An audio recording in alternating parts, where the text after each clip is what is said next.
I had a argument with my partner. She said I was duplicitous. I am a lover boy, but I am also a bad boy. They used to call me Big Bad that year.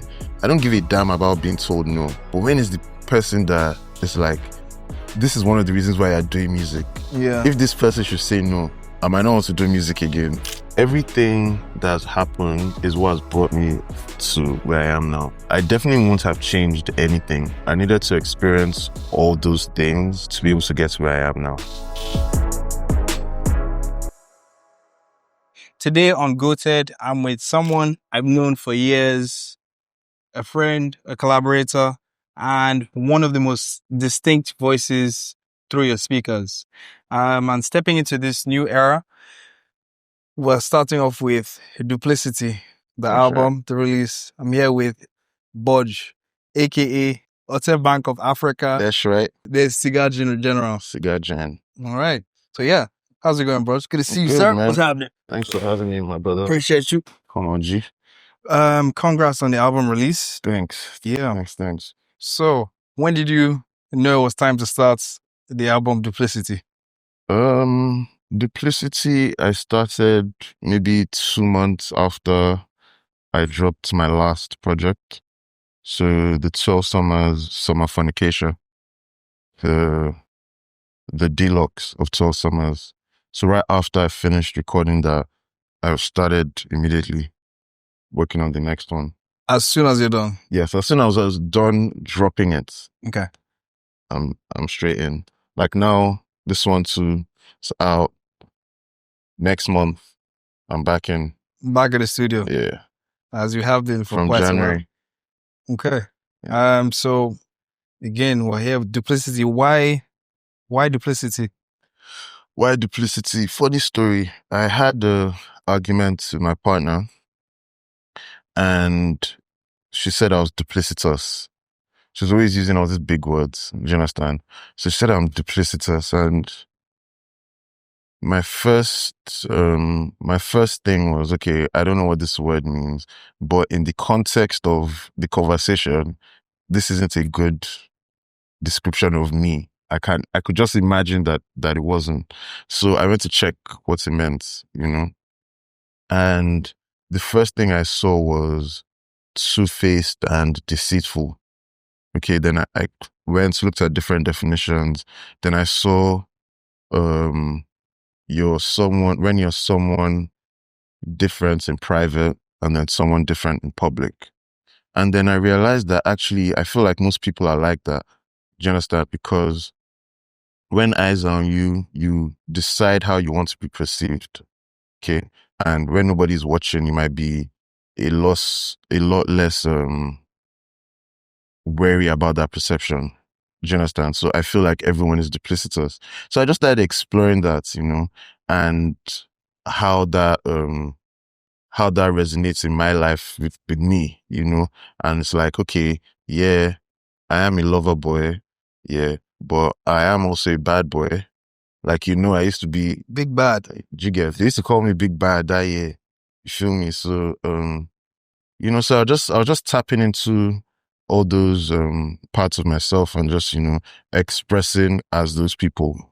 You feel me? And it was fun. It was fun to create. And yeah, I think it's a great project. Yeah, agreed. That's really dope. Because at the end of the day, you're actually enjoying both sides of yourself and being able to present it to the world from actually like real life experiences. Yeah.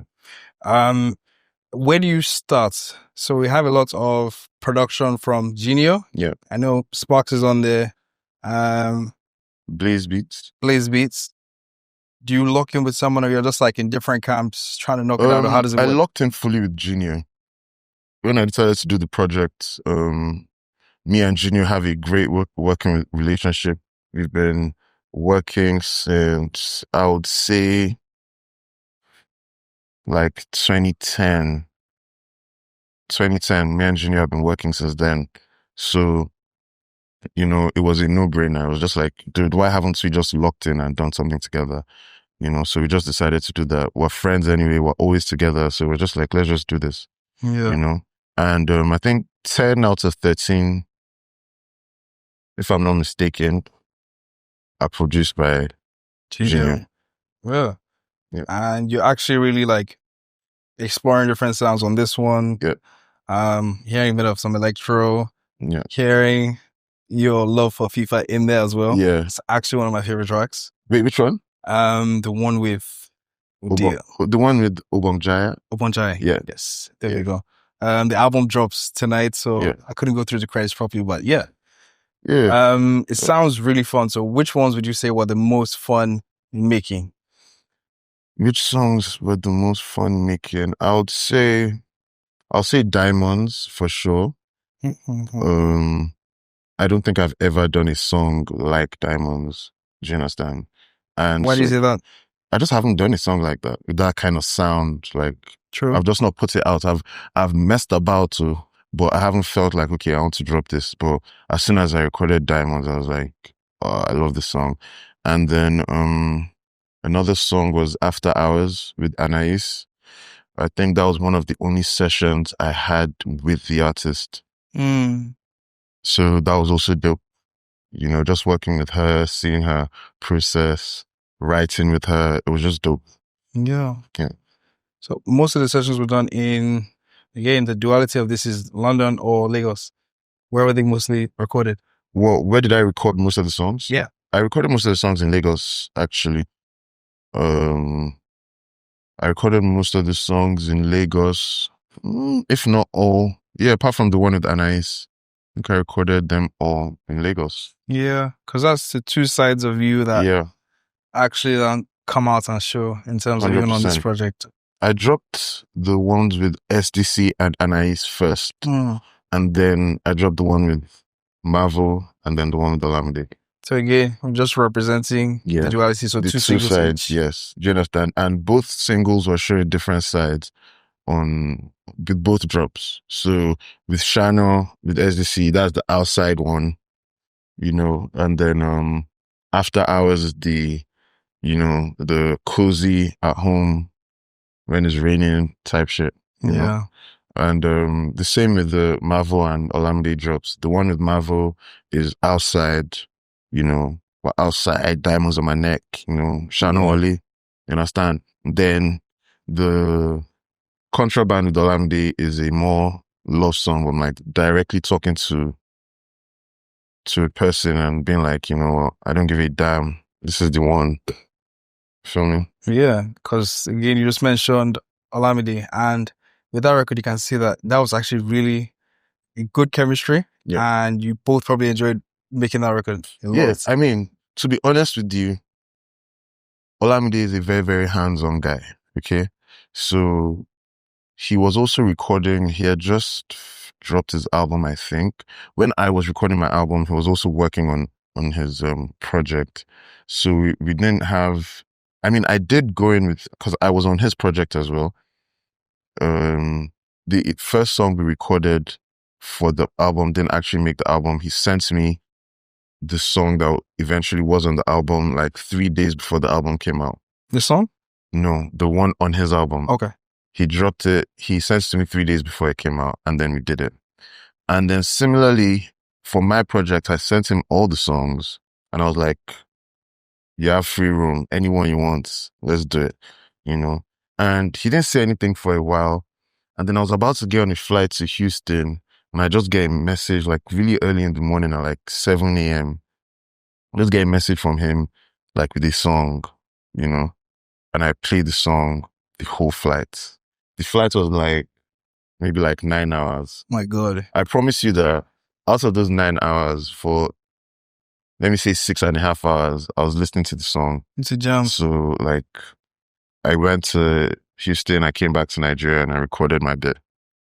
So yeah, that's how that happened. It's very cool, because that was going to be one of my questions for who actually initiates whenever you guys do a song, because you're always collaborating. Yeah, we're always collaborating. Most times he does, to be honest. Most times he does like, yo, I'm working right now. Come to the studio and then we'll just work, you know? Yeah. Very cool. And then next, like you said, is Diamonds. Yeah. Then we went to Diamonds. That has like the rock elements and it's like real rough and rugged. Yeah. Really cool. How How do you wait? How was it easy in terms of trusting Genio for like sampling like that new sound and like Yeah, because that's being why I free? wanted. Junior is a very, very dynamic producer. He can do all sorts of sounds. Do you understand? And normally, when we're going into the studio, there's this idea of, okay, this is the budge lane. Do you understand? And then we stick to it. So this time, we're intentional about there not being any constraints. Okay, where it's like, let's just however you're feeling, just do it. Forget that this thing is in Budge's lane or da da da da da. Let's just go however you're feeling. Let's just go like that. So I recorded on most of the beats he made, if not all. Do you understand? Like, even if anyone will feel like, nah, this is not the kind of sound, this is not a sound I Would tried do. it. So that's what we're doing the whole time. The next we're going to actually classic budge sounds, which is Or Command. Command, like you just said, that's a very, very vintage budge. Like I always like to stick to my identity as well. As much as I try and elevate the sound, as much as I try new stuff, I want there to be a constant share. Do you understand? Because at the end of the day, that kind of sound is what made people actually fall in love with me. So as much as I'm carrying people along my journey, I still want to have something for them to still resonate with. Do you understand? Something, just something for them to resonate with that they recognize, yeah. Ijo, Those have a bit of rock elements as well too. yeah, and It's Ijo is quite also, fresh. with this project as well, we went very, very back. Like a lot of the songs, people might not notice, but we really went back to like early 2000s Nigerian music. Do you understand? So Ijo was heavily influenced by Weird MC, Ijoya. Yes. Do you understand? So it has that bounce. And it's a song that when it first starts, you're probably thinking you're about to hear a trap song. And then the next thing it just flips and you're like, what the hell is this? And that's the dynamic I'm talking about with Junior, where is that like he can do anything, so I think Ijo is one of the most interesting songs on the project. There's a lot more. This project is high energy, to be honest. There's a lot more high energy songs than I would usually do, yeah. Because normally you have like the soft landing, but I think it's Yeah, it's a wave. it's a wave.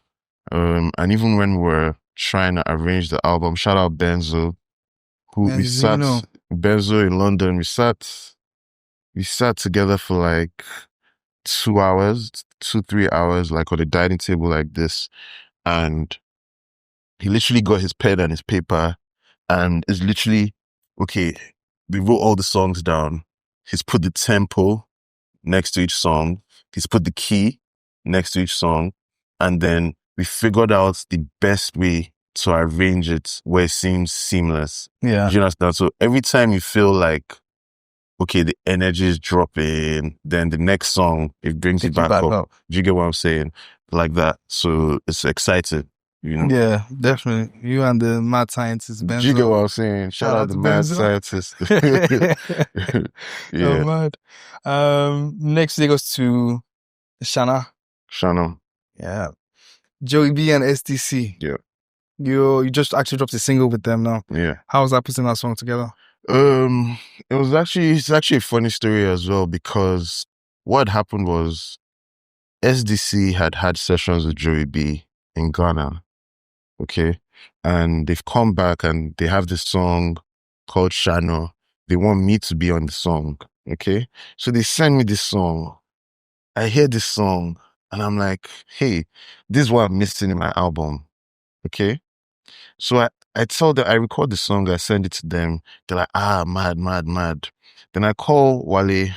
I'm like, dude, I can't lie to you. I need this song. Okay. I've never asked you for anything. I've given you guys so many jams. I need this one. You guys, we've done features, but this one, I'm asking you for this one. I need this song. He said no. I said, okay. He said, but actually, we recorded, because I was telling him how I want Joey B to be on my album. So he was like, actually, we have this other song called Normally that we recorded with Joey B as well. Okay. So maybe you can hear that one and maybe you would want that one. Okay. So I heard it. I'm like, dope. I recorded my part. I sent it to them. Okay. When I send it to them, they're going crazy about it. Okay, it's mad, it's mad, it's mad, it's mad. Now, I still want Shano, okay? That's the one me I really want. So I go to Sparks' studio and I tell him, I'm like, you know what? Let me actually try and be manipulative because I know these guys. Do you understand? I know how to. The duplicity side is Do showing. you get what I'm saying? So I was like, I know what to do. So I call Wale. I'm like, damn, I'm with Sparks right now. We're just listening to this Normally song. This Normally song is a scene. This song is, in fact, this song is 10 times better than Shano. That's what I'm telling I was telling Wale that. The next thing I know, maybe a day or 2 days after that, Wale calls me back. He's like, Budge, I can't lie. I think we want to take Normally I'll and give you a give shout. you Shano. That's what I wanted, but first on the phone, I was like, man, I don't know, bro. I don't know if I want. I don't know if I want to. Let me think about it. I call him back. I'm like, yeah, okay, fine. You guys can have it. You guys can have the other one. Yeah, Yes. give me this one. That's So, still a case, clearly. you know, I Perfect. got what I wanted. Yeah, actually, my track. So yeah, So everything switched because it feels good in terms of how everybody's finessing. yeah. Joey B's like skiing, and also I feel like both Ghost and Tech are like being a bit more animated on the track is fun. Yep. Whereas like I don't think I've heard Ghost like that, like being that animated. Never. While Wally too is taking the Ghost role and he's like real cool. So Yep. It was pretty very, dope very track. interesting. Shout out Joey B because he brought that out of them.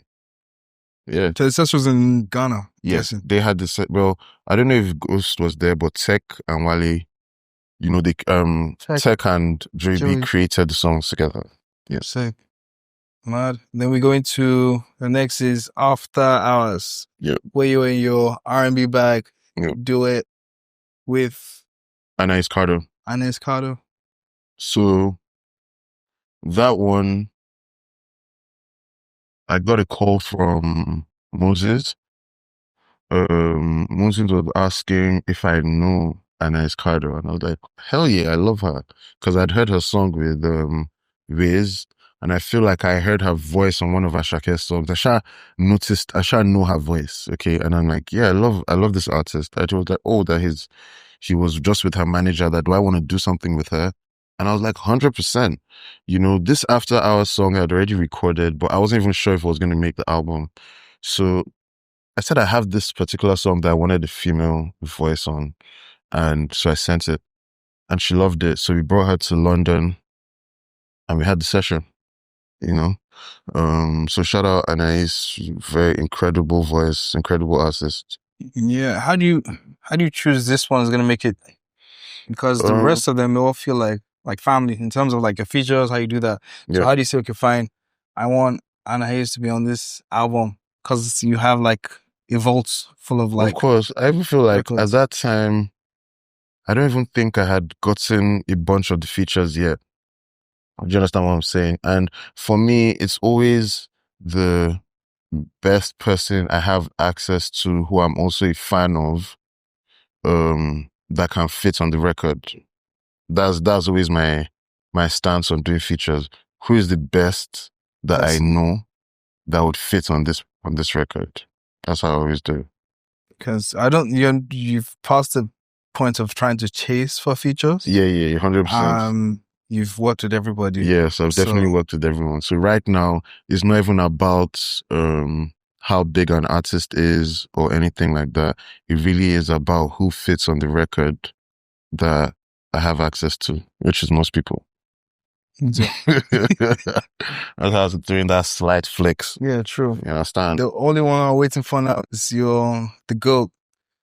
Who? The t-shirt. Oh, Asha. How do we have that? Do we have it yet? No, we don't. So let's call it out. Because you know what? It's a difficult one because I don't know if I've ever actually. So when I did a song called Therapy Session, which is your favorite. I love that song.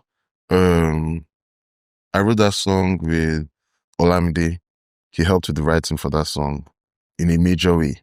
Okay. And when we were doing the song, he suggested we put Asha on it. but I just didn't have the balls. The No, I didn't have the balls because usually I don't give a damn about being told no.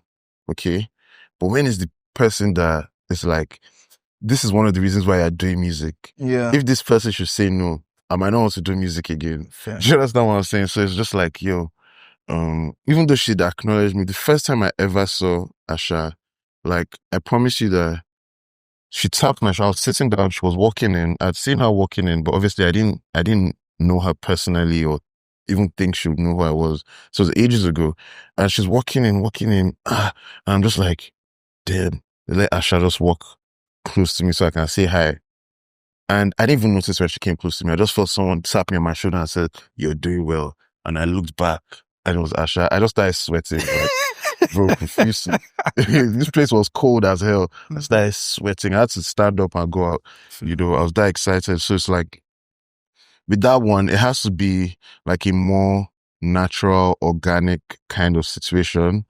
I don't think I'm going to just do a message and, Send it through. I'm going to have to just, and that's the only way I think it's going to happen. Fair. Yeah. At least if you put it into the universe, so it'll most likely happen that way. How you actually imagine it. But let me even take it back for a second. And you just mentioned one of my favorite songs from your last project, 12 Summers. Yeah. Like, Jackie did a crazy job on the track as well. But the reason why I liked it so much is because from Magic up until this point, you're showing us vulnerability, you're showing us like range in a way that you haven't before. Yeah. And it was so relatable in terms of like a timestamp of right now. Yep. So I just had to like give that song its own flowers. But yeah, I like that was my dad's favorite song too. Has great taste. Yeah. But because it was so believable. So I was like, are we good? Yeah, but trust me. Imran called me after I heard that song. He's like, "BOJ, is everything okay?" Even Ore as well. So he's like, I know something was going on. But yeah, man, sometimes in life you just realize certain things, and this is how I express. So that's fantastic. You're able to capture the emotion and everything and put it in that song. So kudos to that. Yeah. So coming back to Duplicity, we now go on to Imposter Syndrome. Yeah, that's when you now have Obonja. Yeah, so Obong is one of my best friends as well. He's probably my craziest friend.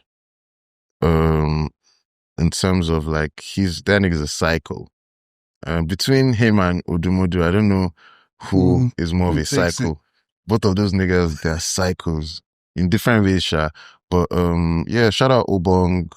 We've worked in the past, and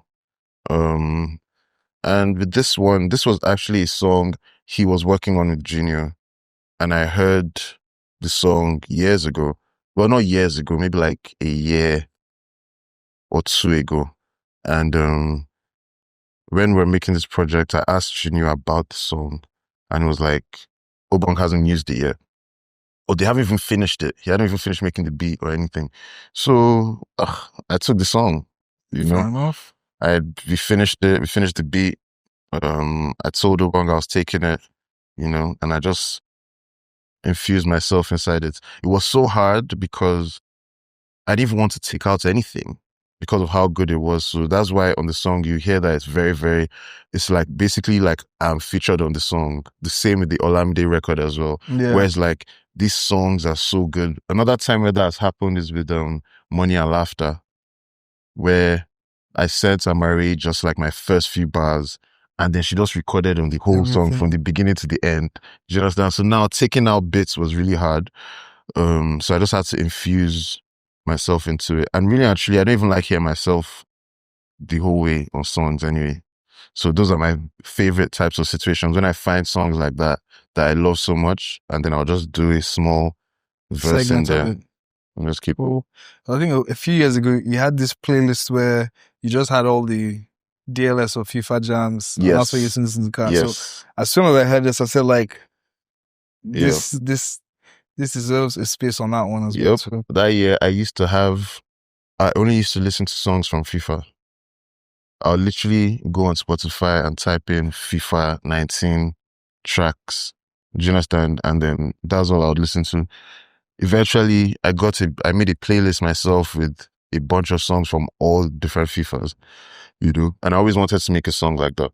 So, yeah. Really nice. Because from making music in the beginning to coming now, I feel like that's like one of the ones where it's like you bring it out when you're now chilling in like Mimo, and then like you play it for us, and it's like you're like, what's that? Yeah, like what's 100%. that? So man, and then we go into the next one, and those are songs where I feel like you're gonna play when you're heading to a match, which is Italawa.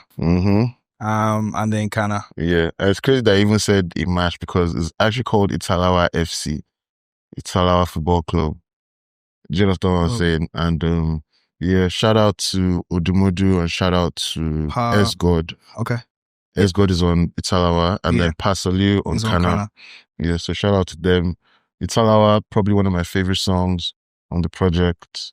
I think we just shot a video for it a couple nights ago. We're going to Professional. Professional also was one of the first ones I recorded when we were making the project. And like, you know what's up.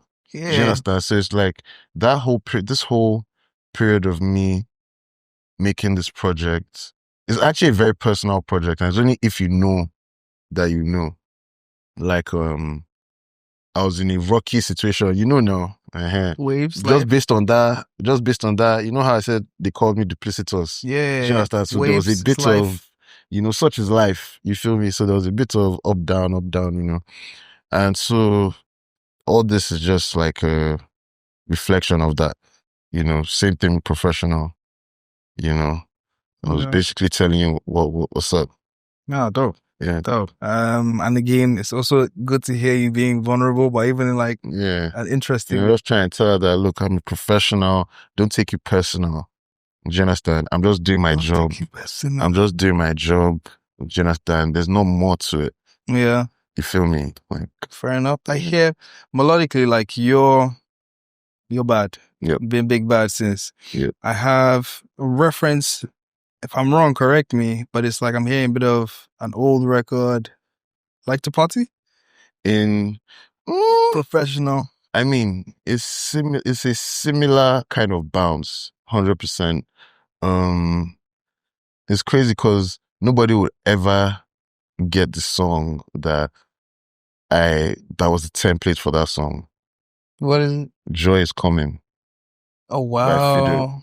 That's that. But you see, that's the great thing about music is like, because I've told you now, when you go back and listen to it, you would see that the pattern, like the drum pattern, is kind of similar. Do you understand? It's just like that bounce, But then we change the chords and the progression and everything sounds like something new, So, yeah. Very cool. And then you ended off with Coming for Me. Yeah. Coming for Me is a special record. Coming for Me is probably my favorite record. I worked on this song with Benzo. Studio Magic. Yeah. Yeah, Studio Magic was the third. Oh God, you didn't mention. So it was Genio, Sparks, Blaze Beats, and Studio Magic. Yeah. So yeah, Studio Magic made this one. And I worked with my brother Benzo, who's one of the best musicians, do you understand, that we've ever come across on earth. And like, yeah, working with him on that was dope. His writing is just like out of this world. So yeah, there were 3 stages. I'll talk about Coming for Me later on, but to see how the song came, it's an interesting story, which I'll talk about later. But yeah, it's probably my favorite song on the project. It was hard for me to decide because I always put my favorite song at the end. My favorite song is always the last song on all my projects. Fair. Always. And yeah, so I did it again. It was going to be track 1. Yeah, that's what I was gonna say. You said Diamonds at first? Was it the one with Marvel? Yeah, that's not track 1. Track 2, I mean. I Want Boys. Okay. I Want Boys is track 1. There we go. You feel me? But yeah, so I Want Boys also is my albums the intro and the outro can always be swapped. Okay, yes. So the last song can always work as track one, and track one can always also work as the last song. Yeah. It's just intentional. It's interchangeable, but in Yep. terms of the feeling, like it's like giving us OG BOJ vibes, like how you got Yep. into this. So talking about paper, talking about Gragra Express. Yep. So yeah, amazing feeling. Yeah. You know, that one is really also about like the whole situation. I mean, the bad Waves. one, but these other ones are coming for me. But they can't see my brake lights. Do you understand? You know? Yeah. I'm gonna show you a few clips, and I want to get your opinion on what you think you would say to this guy, if you can even remember when these were.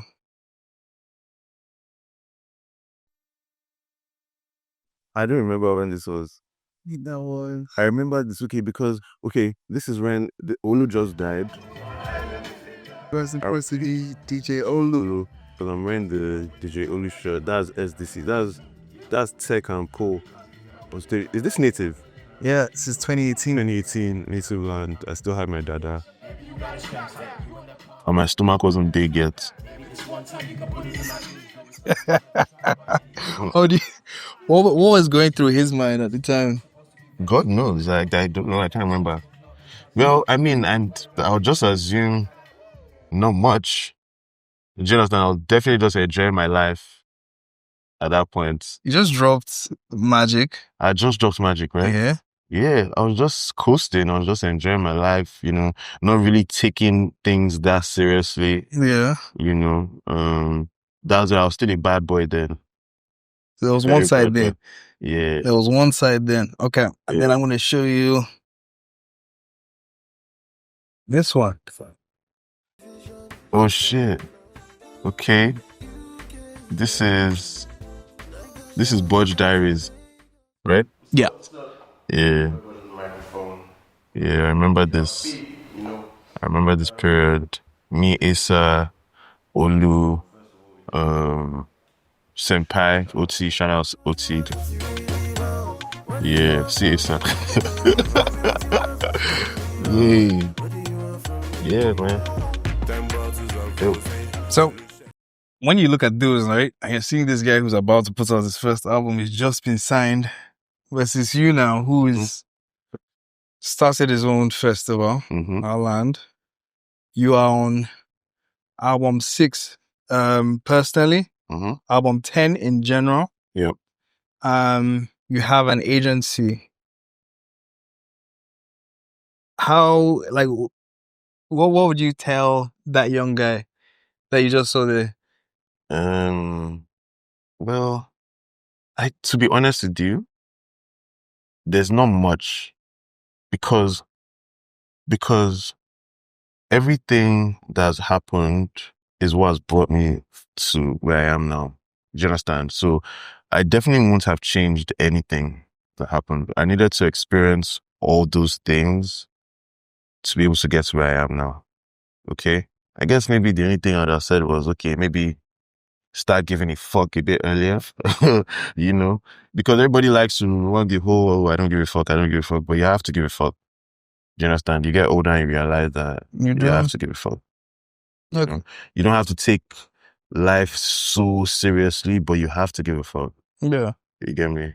But I don't even think you give yourself enough credit for that, because throughout when we were growing up, I remember you have this thing where it's like you have instincts to know that I know this thing and what I'm saying, I know it, and I'm going to stick to it to the end. So yes, because I believe in myself strongly. So it's like nobody could tell me otherwise, okay? Because it was also like a thing where it's like, since I was young, God has been telling me these things. Do you understand? So it's like, I understand that you might not get it. You're not meant to. Do you understand? I'm the only one that has been given this vision, and you can't see what me I'm saying. Yeah. So it's okay to understand. But me, I know what's meant to happen, Sha. Do you get what I mean? I didn't know how. Do you understand what I'm saying? Which is why I'm like, if I could go back, I'll probably be like, okay, there's certain things that you should have been paying attention to they weren't paying attention to because they didn't give a fuck, you know. But yeah, Fair enough, man. I was gonna ask, what is, you're making music for 13 summers now. Let's just call it that. yeah. What's the craziest crossover moment where it's like, wait, hold on. What the fuck is going on here? Yeah. Definitely the Dave moment. Yeah. That was definitely. I didn't realize what was happening at the time, especially when when Donald sent me the song. I literally recorded it in 10 minutes. And I just left it there. And then Donald messaged me, how far, this guy wants to drop this thing soon.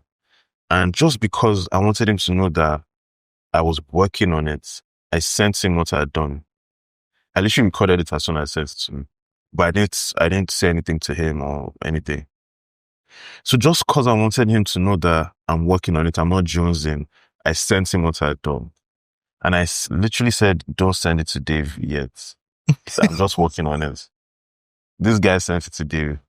And immediately he was like, perfect, just send me the vocals. Do you understand? And I was like, okay, cool. Send them vocals. I just woke up one day, saw the track lists. People are calling me, people are saying, you're on Dave's album. I'm like, yeah. You know, I'm like, yeah, I guess. Because I think before that, I'd worked with Skepta. Mm-hmm. That was also a crazy moment. Yeah. That moment was more like, it wasn't like public. Do you understand? It was more like I met Skep, and then everything in my life actually changed from seeing the way they moved, from seeing somebody with that much reach, being the way he was, being himself.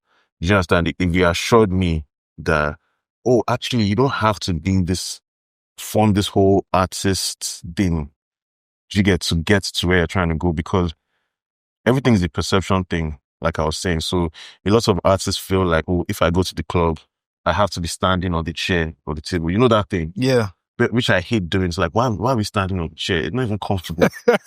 I feel like I'm about to fall.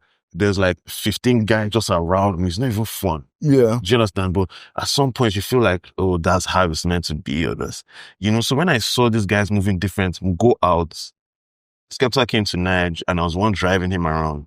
And we'll go out and he doesn't even give a damn about a table. Meanwhile, this guy can probably buy this club 200 times. Do you understand what I'm saying? But we're there on the dance floor, we have our drinks and we're enjoying ourselves. Do you understand? Like, this is this is what I'm talking about. Yeah. You get what I'm saying? And so it's possible, you know? So after that, I now went and now really, really did a deep dive on Skep. Okay. And I just saw his story and I was like, yo, this is crazy. I'm with this nigga right now. And this guy just played me a beat and asked me that, yo, take this beat. Do you understand? He made a beat, an Afro beat. Yeah. Beat from me. Do you understand? Skepta. It's still wild. It was crazy. And he's giving me the beat. In my head, I'm like, damn, how am I going to pay for this shit? Next thing that comes out of his mouth, oh, don't worry about it. Do you understand? Next thing, I'm thinking, oh God, how am I going to shoot this video? It's like, yo, I got you. Do you understand? He shoots the video for me. And so at this point, I'm like, actually, that's actually the moment where that was the most surreal thing for me, because that moment really gave me a different kind of confidence and a different kind of belief, where it's like, that was the year after that I dropped Awolowo. I dropped Money after. So that 2019, I had a mad year. Do you understand what I'm saying? And that was all based off the back of meeting Skepta in 2018. Do you understand what I'm saying? Yeah. And it gave me a new drive. And then fast forward to 2020, I think Dave's album dropped in 2021. 21, yeah. But he sent it to me. I feel like I was in lockdown. So it was 2020 when he sent it to me. Do you understand? So, yeah, so just seeing that whole thing play out was kind of crazy. Then I now went for the first show with Dave at Park Life in Manchester. 80,000 people. What does that feel like? So before I got on the stage, there's a video I posted it, but people think that I was just looking down doing swag, but I was checking the mic because I couldn't hear anything. Just I was like, shit, is this mic on?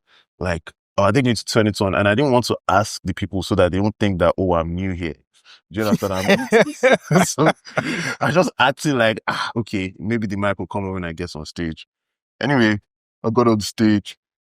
The way the people screamed, first of all, scared the shit out of me because it was so loud. I was wearing in-ears, so it was loud as hell. I could just hear the loud noise inside the in-ear.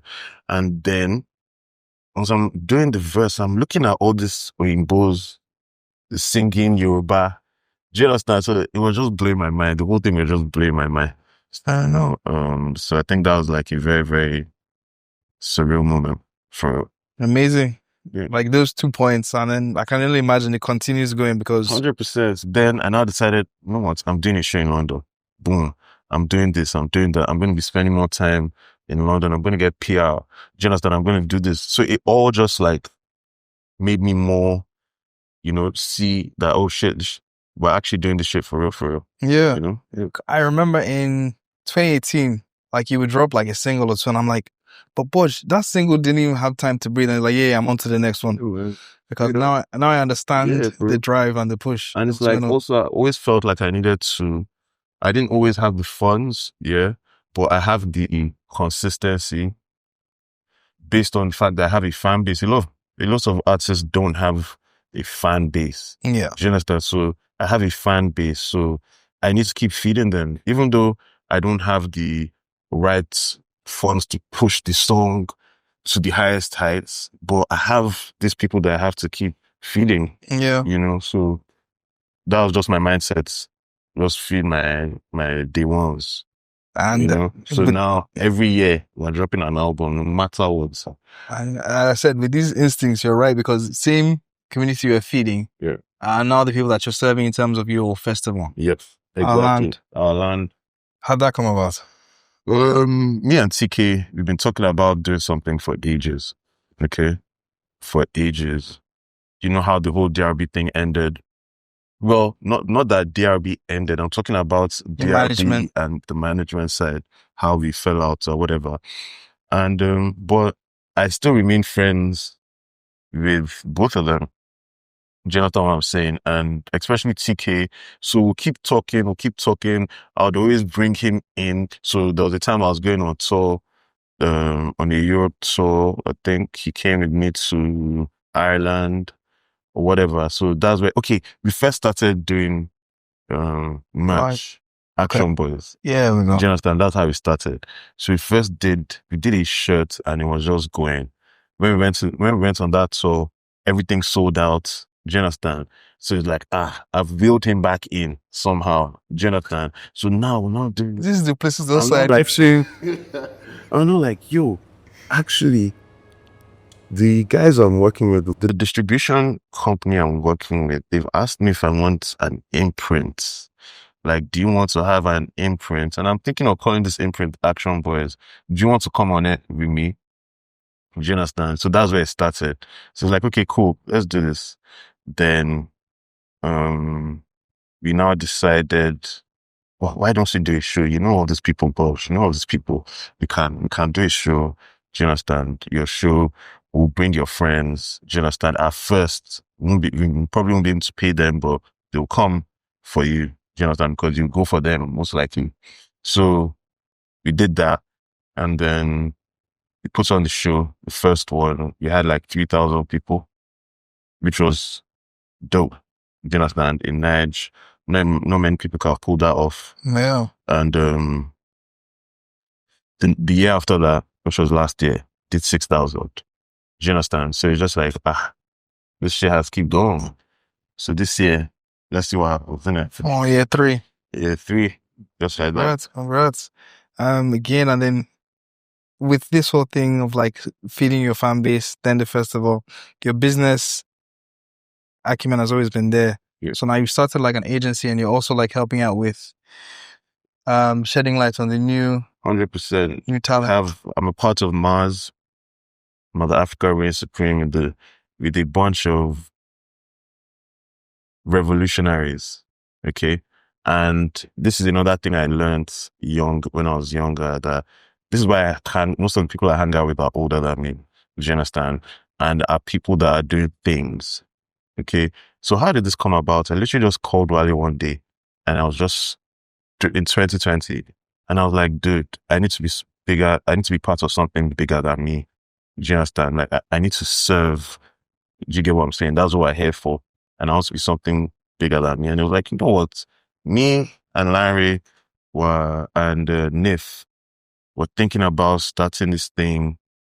And I'm like, I'm there. Jonathan, these are all niggas that are 10 years older than me. So I'm just like, yeah, let me just join body with these guys. Do you understand? Me, I know my own strengths. It's like, I can spot talent without a doubt. Like, I'm always right. Do you get what I mean? And I have connections. Like, I know people. It's like, I need to put this connections to use. I can't use all these things For in yourself. my own, for me alone. Do you understand? For different reasons. So it's like, how am I going to use this to my advantage and also be of value to whoever I'm doing business with, you know? And yeah, man. So then you've been bugging it out. So, your artist was pretty much on Artex Yeah. last month. Shout out last Brian the month. Badger. Do you understand?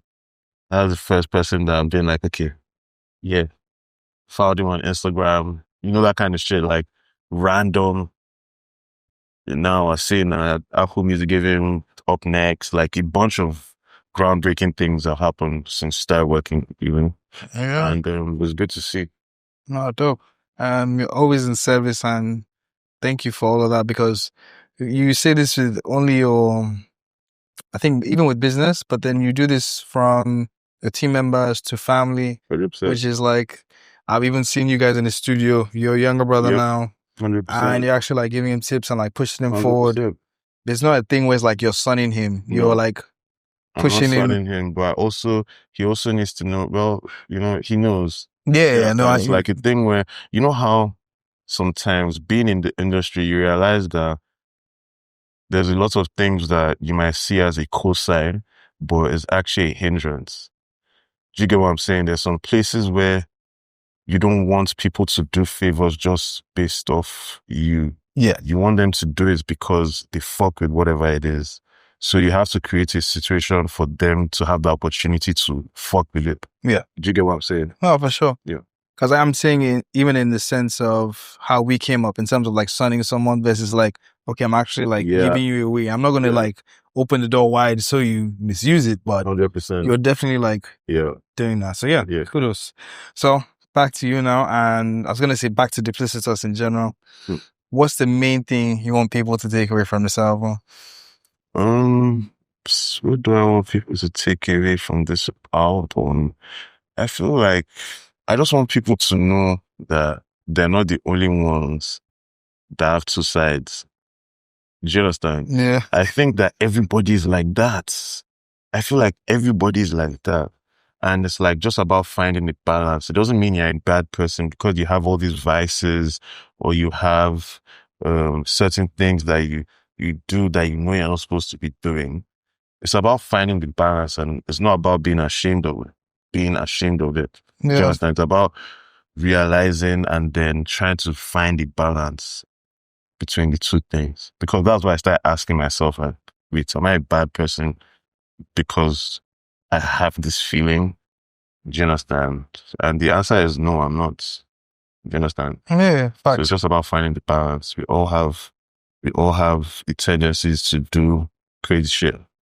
You understand? You just have to find that balance and level it out. Cool. I enjoy the music. So, is there anything we should be looking out for from BOJ? Yes, look out for our land. We could just spoke about and I don't know when this comes out, my album will be out. Yeah, well. Okay, so listen to my album, obviously. Listen to that. That's all you need to do. And then come for our land on the 30th of December. And then we're good. All right. Appreciate you. This is to celebrate you. Come on. Young OG. Days and nights. Go. You did here. Shout out Ile Nimo. You feel me? Emo House. We lit. All right. Got you. Well, appreciate you, dog. Thanks, man. Got you. That was cool.